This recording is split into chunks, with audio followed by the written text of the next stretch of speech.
एक बूढ़ी दादी जिनकी वजह से बच्चे खेल नहीं पाते थे, आज वो खत्म हो गई। उनकी मिट्टी पर उनके बहू और बच्चे सब कार से शहर से गांव जा रहे हैं। लो केला खा लो, वहाँ कुछ मिलेगा नहीं। हाँ मम्मी, जल्दी दो, खा लेते हैं, वहाँ तो आज भूखे रहना पड़ेगा। तीनों केला खाने लगते हैं। मम्मी, हम सब ऐसे एंजॉय कर रहे हैं जैसे मिट्टी में नहीं शादी में जा रहे हों। सुनो बेटा, जितना एंजॉय करना है अभी कर लो। वहाँ हंसना नहीं है, रोना है। रोना ना भी आए ना तो रोने का नाटक करना है, नाटक। अभी देखना, हम जब सब उतरेंगे तो सब यही देखेंगे कि कौन कितना रो रहा है। और हाँ, बुआ के बच्चों को देखकर खुश नहीं होना है।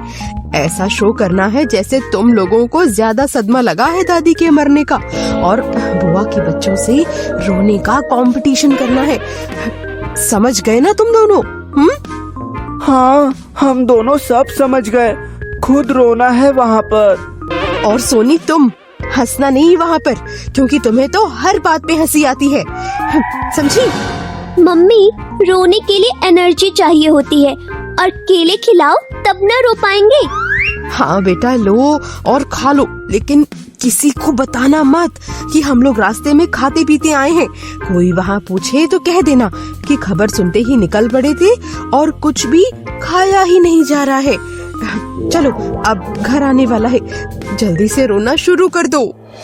अर्जित, सोनी और बहू तीनों दादी के घर पहुँचते हैं। तभी अर्जित रोने लगता है। दादी, आप क्यों चले गए? अब हम गर्मी की छुट्टी में कैसे आएंगे? सोनी अर्जित के ये कहने पर हंसने लगती है, ये सोचकर कि दादी मर गई है और इसको गर्मी की छुट्टियों की पड़ी है। सोनी की मम्मी आंख दिखाती है कि रो, पर सोनी नहीं रोती। मुंह नीचे करके अफसोस में खड़ी रहती है।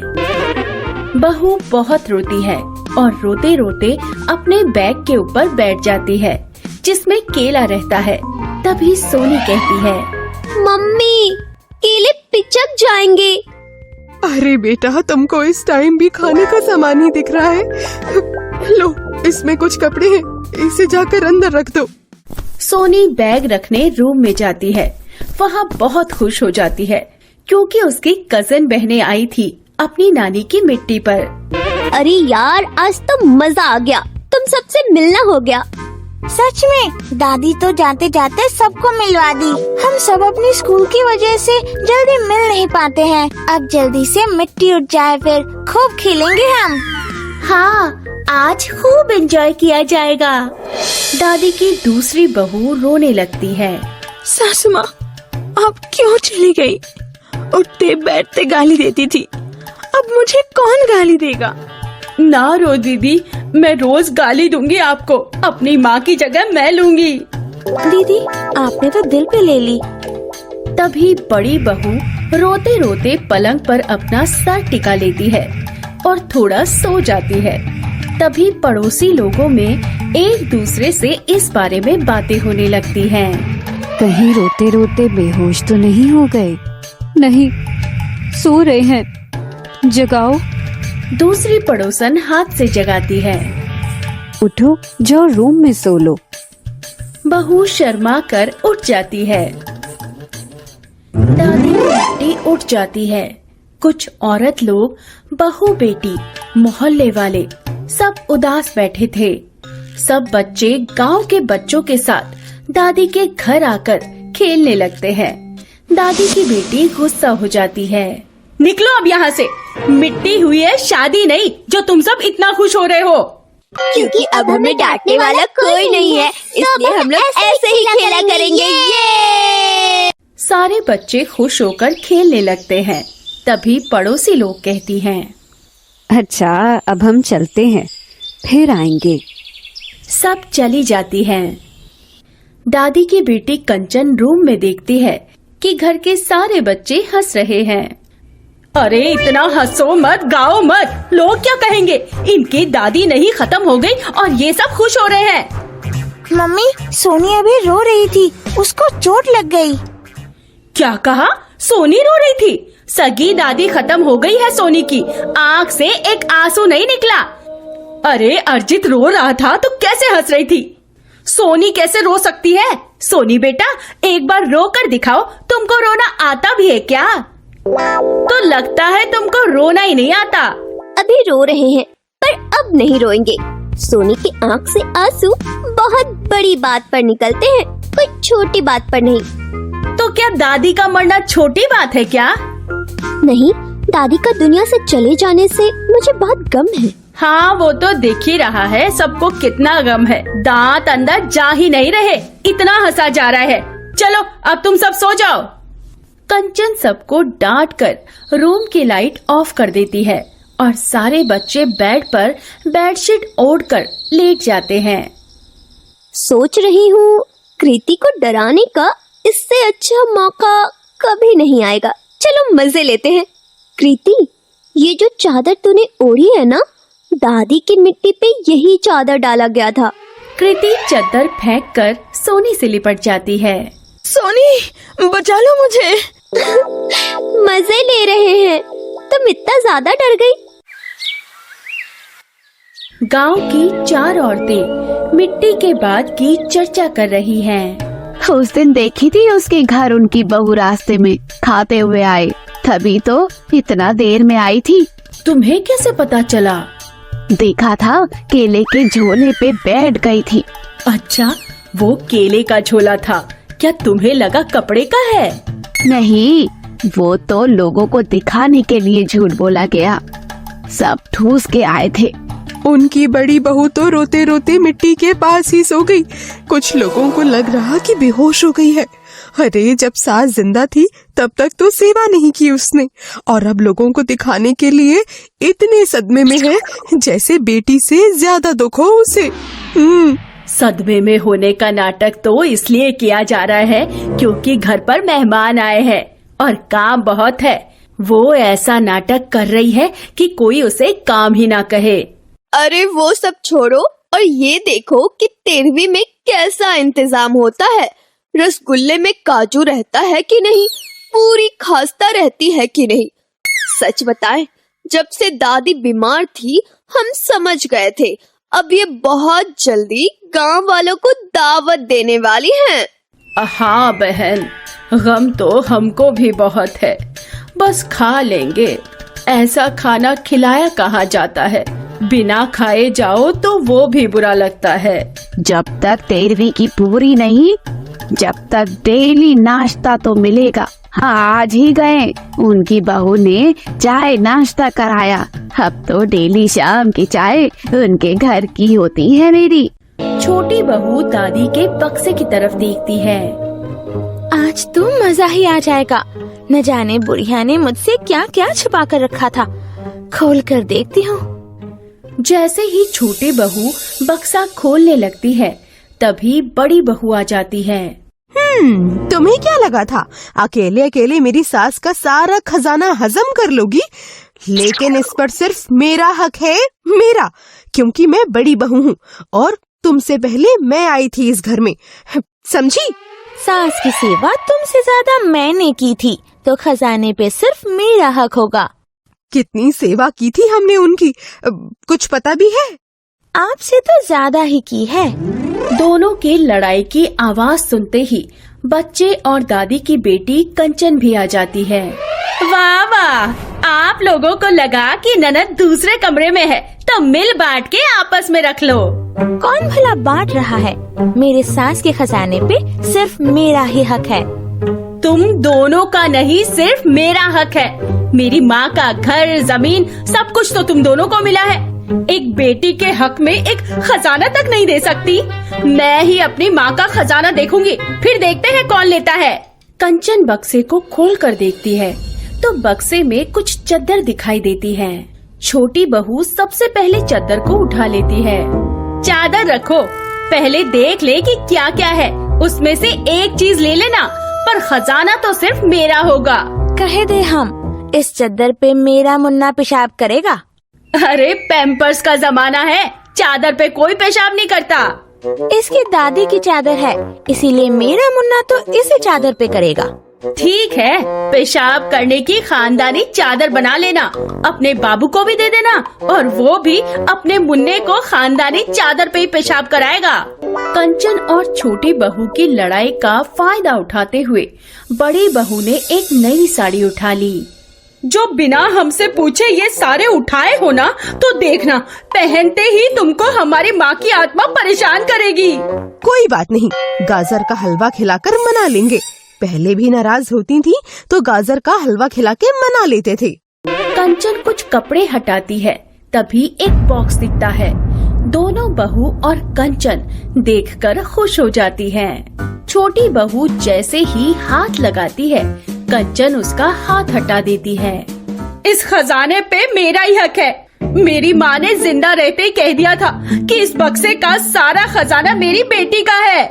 मेरी सास ने शादी वाले दिन ही कह दिया था कि उनके जाने के बाद सारा खजाना मेरा होगा। तुम सब झूठ बोल रहे हो। मैं रहती थी अपने सास के साथ।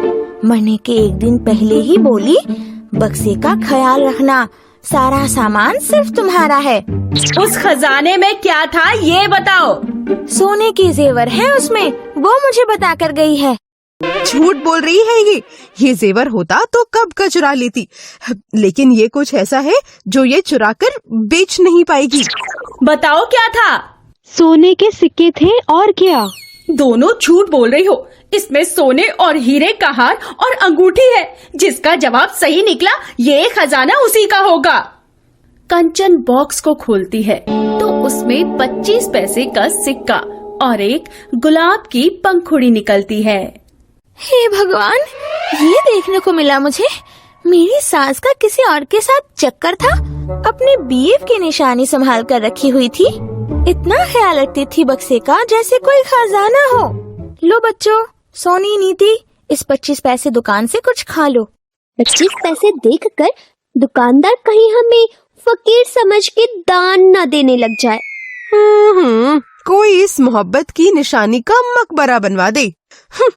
तभी गांव की 2 औरतें आ गई और तीनों लड़ाई बंद करके बैठ गई। समझ सकते हैं आपका दुख। नहीं समझ सकती आप, मेरे दिल पे क्या बीत रही है। हाँ, चाहती जो थी तुम्हारी सास।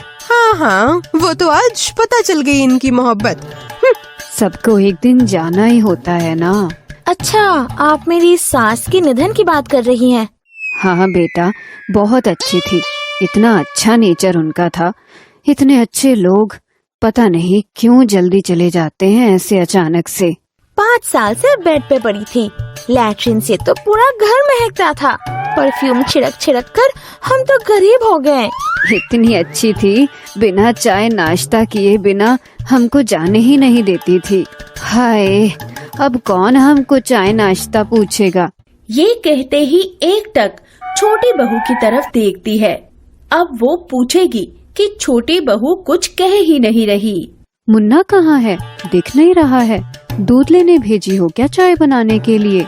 नहीं, ऐसी बात तो नहीं है। वो क्या है ना बहू, तुम हमको चाय नाश्ता करा ही दो, क्योंकि तुम्हारी सास बिना चाय नाश्ता करे हमें जाने ही नहीं देती थी। अब हमें डर लग रहा है, हम गए तो कहीं उनकी आत्मा मेरे पीछे चाय नाश्ता लेकर आ गई तो। कितने तरह का नाश्ता लगता है? बहू, तुम परेशान ना हो, तुम बस चाय और 6 तरह का नाश्ता ला दो। बाकी उनकी आत्मा अगर आएगी तो हम कह देंगे बहू ने पूछा था, हम मना कर दिए। सुबह सब्जी वाला आता है और आवाज लगाता है, दादी, अरे ओ दादी, सब्जी ले लो। 2-4 दिन नहीं आए तो नाराज हो गई क्या? दादी तुमसे इतने नाराज हुए कि ऊपर चली गई। अरे वाह, दादी तो बीमार थी ना, वो तो चल भी नहीं पाती थी। वो एक बच्चे को भेजती थी सब्जी लेने के लिए। कुछ दिन पहले तक तो पलंग पे लेटी लेटी धूप ले रही थी, अब इतना ठीक हो गई कि ऊपर ही चली गई। अरे भैया, कौन से डॉक्टर को दिखाया? हमको भी बता दो, क्योंकि हमारे भी घुटने में बहुत दर्द हो रहा है। जरा हम भी दिखा ही दें। डॉक्टर साहब, जब यमराज देखते हैं ना तो सब ऊपर ही जाते हैं। क्या मतलब यमराज? दादी बिल्कुल ही ऊपर चली गई क्या? हाँ, कब से कह रहे हैं, पर क्या करे, तुम्हारे जीएफ से बात करते करते सिर्फ दिल ही काम कर रहा था, दिमाग को तो पोलियो हो गया था। क्या? नहीं नहीं, ऐसा नहीं हो सकता। दादी नहीं जा सकती हैं। जाने दो भैया, एक दिन सबको जाना होता है, सब्र कर लो।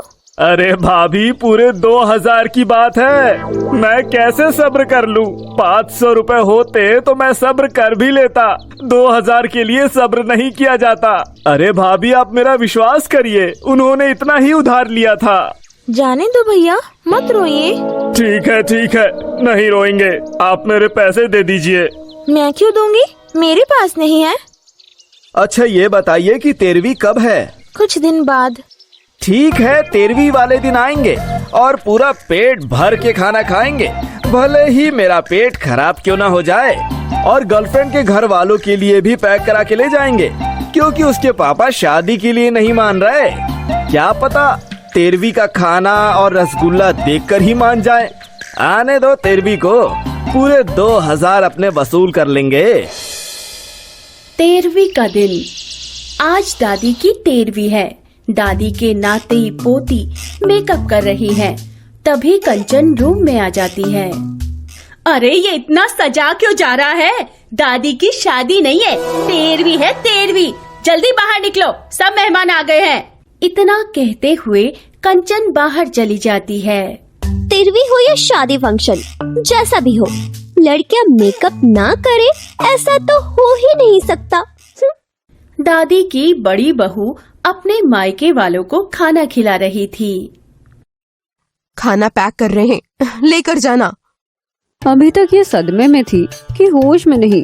13वीं का खाना देखकर इतना होश आ गया कि मायके वालों के लिए पैक किया जा रहा है। सही कहा। अब वैसे इंतजाम तो बहुत अच्छा है और रसगुल्ले में काजू भी डाला है। तुम तो कह रही थी कि 13वीं का खाना नहीं खाया जाता, तुमने कुछ ज्यादा ही प्लेट नहीं भर ली है। अरे अब खाया नहीं जा रहा हमसे, डर के मारे खा रही हैं। कैसा डर, समझे नहीं हम? दादी की आत्मा सब देख रही है, नहीं खाएंगे तो उनको बुरा लगेगा ना, इसीलिए अब बस थोड़ा सा खा लिए हैं। 13वीं में एक औरत आकर सबको खाता हुआ देखकर सोच रही है। क्या बात है, 13वीं के खाने ने तो वक्त बदल दिया, जज्बात बदल दिया। वो सदमे में रो रहे थे, वो भी कितनी खुशी से खाना खा रहे हैं। खाना देखकर सब दादी को भूल गए।